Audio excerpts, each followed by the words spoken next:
Аспан көгінде жұлдыздар өте көп. Адамдар оларды бір-бірінен ажырату үшін шоқ жұлдыздарға біріктіріп топтастырған. Астрономдар жұлдызды аспанды 88 жұлдыздық топқа бөліп шоқ жұлдыздар деп атаған. Олардың 32 шоқ жұлдызы солтүстік жарты шарда, 48 жұлдызды оңтүстік жарты шарда, 8 жұлдызды екі жарты шарда орналасқан. Шоқ жұлдыздарды аңыз кейіпкерлері мен жануарлардың, құстар мен балықтардың, тіпті тұрмыстық заттардың да атымен атаған. Темір қазық аспанның солтүстік жиегіне орналасқан, кіші аю шоқ жұлдызындағы ең жарық жұлдыз. Бүкіл жұлдыздардың ішінде тұрған орнынан ауып кетпегендіктен ол осылай аталған. Қазақ халқы қараңғы түнде адасып кетпеу үшін темір қазыққа қарап бағытын анықтап отырған. Ал қалған жұлдыздардың барлығы таңға дейін өздерінің орындарынан жылжып, біреуі жоғары көтерілсе, енді біреулері төмен түсіп батып кетеді екен. Темір қазыққа жақын орналасқан екі жұлдыз бар. Олар түнімен темір қазықты төңіректеп кетпей. Халық бұл жұлдыздарды ақбозат пен көкбозат деп атап кеткен.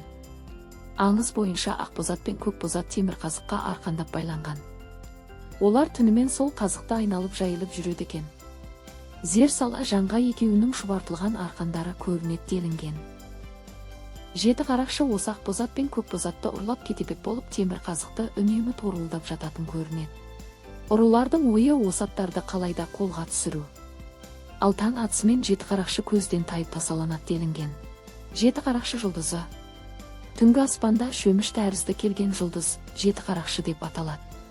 Ол тәулікте бір айналып шығады. Аңыз бойынша жеті ұры қарақшылар өмір сүріпті. Олар күндіз ұрлықпен айналысып, түнде жасаған әрекеттері үшін ұялыпты. Ақыры қарғысқа ұшырап қайтыс болған. Ұрылардың жандары жұлдызға айналып аспанға ұшып кетіпті. Бірде олар үркердің үлпілдек деген қызын ұрлайды. Жеті қарақшының бас жағында жарқырап тұрған жұлдыз ұрылардың басшысы қыран қарақшы, ал оның қасында әлсіреп көрінетіні тұтқында отырған үлдек қыз. Үркер өзінің қызын қайтарып алу үшін түнімен жеті қарақшыны қуып жүреді екен. Үркер жұлдызы. Үркер шығыстан батысқа қарай көтерілген бір топ жұлдыздар шоғыры. Ертеде адамдар осы жұлдызға қарап, жылдың қай мезгілі екенін, уақыттың қанша болғанын жобалап білген. Ел арасындағы үркер туралы аңыздардың бірінде бұл бір сұлу қыз екен. Оның ай мен күн деген екі апасы болыпты. Үркердің ажары апаларынан асып түсіпті. Сіңілдерінің сұлулығын көре алмаған ай мен күн үркердің бетін тырнап алыпты. Содан бері оның беті қотыр болып қалған екен. Келесі бір аңызда үркер қазақша үркек деген сөзден шыққан делінген. Баяғы замандарда жер бетінде үнемі тек қыс болып тұрыпты.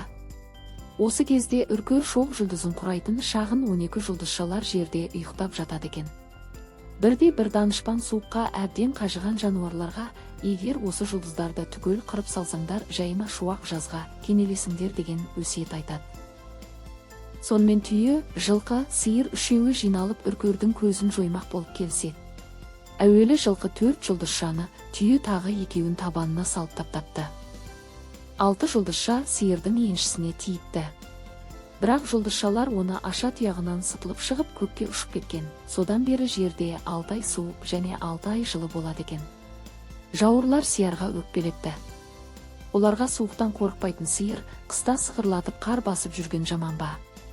Ыстықтан дымымыз құрып қадағалағанымыз жетер деп жауап беріпті.